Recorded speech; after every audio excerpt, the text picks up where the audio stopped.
శ్రీమాత్రే నమ. శ్రీ గురుభ్యో నమ. భగవంతుని భక్తి శ్రద్ధలతో గాన ఆరాధిస్తే భగవంతుడు మనకున్నటువంటి ఏదైనా సమస్యల్ని కూడా తొలగించి అనుగ్రహం కలిగేలాగా భగవంతుడు అనుగ్రహం కలుగుతూ ఉంటుందన్నమాట. అలా కాకుండా భగవంతుణ్ణి ఆరాధించే విధానంలో కోరికలతో ఆరాధిస్తూ ఉంటాం. అంటే నాకు ఈ వ్యాపారం బాగా జరగాలి, జరిగిన తర్వాత ఎక్కువ డబ్బులు మిగలాలి, ఇలా రకరకాల కోరికలతో భగవంతుని ఆరాధిస్తూ ఉంటాం. అప్పుడు భగవంతుడు ఆ కోరికల్ని నెరవేర్చవచ్చు, నెరవేర్చకపోవచ్చు అన్నమాట. నెరవేరకపోతే నేను భగవంతుడిని ఆరాధించిన భగవంతుడు నా కోరిక నెరవేర్చలేదు, అందుకే నాకు భగవంతుడు అంటే ఇష్టం లేదు అని భగవంతుని మీద నిందలు వేస్తూ ఉంటాం. ఎందుకంటే భగవంతుడు ఏ మనిషికి ఏది అవసరమో అది ఆయన ఇస్తూనే ఉంటాడు. నువ్వు ఆరాధించినా ఆరాధించకపోయినా భగవంతుడు ఇస్తూనే ఉంటాడు. భగవంతుణ్ణి భక్తితో ఆరాధిస్తే గాన నీకు అవసరమైనది నువ్వు ఇబ్బంది పడకుండా నువ్వు అభివృద్ధి అవటానికి నీకు ఏది అవసరమో అది అందిస్తూ ఉంటాడు. కాబట్టి భగవంతుణ్ణి ఆరాధించే విధానంలో భక్తితో ఆరాధించాలి. అలా కాకుండా కోరికలతో ఆరాధిస్తే ఆయన అనుగ్రహం కలగకపోవచ్చు. ఉదాహరణగా మా కుమారుడికి జాబు కావాలి, జాబు రాకపోతే భగవంతుడిని మేము ఆరాధించినా మాకు జాబ్ ఇవ్వలేదు, అందుకోసమే మేము భగవంతుని మీద నమ్మకం లేదు, భగవంతుడు లేడు అని అంటూ ఉంటారు.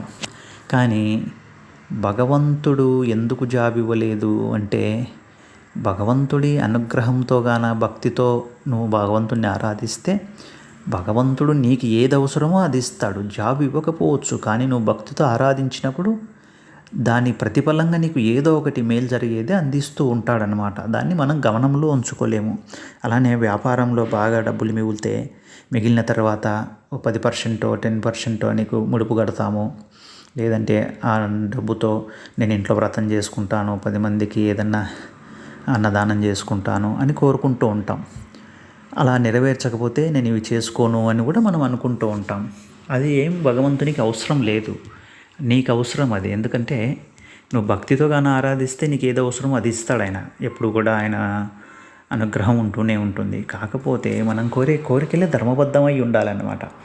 ధర్మబద్ధమైనటువంటి కోరికల్ని అంటే మనకు ఆరోగ్యం ప్రసాదించు, సమయానికి మాకు భోజనం ఉండాలి, ఆనందంగా ఉండాలి, పిల్లలకి మంచి సద్బుద్ధి, విద్యాబుద్ధులు ఇవన్నీ కలగాలి అని కోరుకోవడం ధర్మబద్ధమైనటువంటి కోరిక. అలా కాకుండా ఏవేవో అధర్మమైనటువంటి కోరికలన్నీ కోరుకుంటూ భగవంతుడు నాకు ఇవ్వట్లేదు అంటే ఎందుకు ఇస్తాడు భగవంతుడు?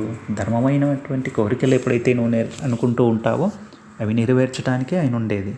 కాబట్టి ఎప్పుడు కూడా భక్తి శ్రద్ధలతోనే భగవంతుడిని ఆరాధించాలి.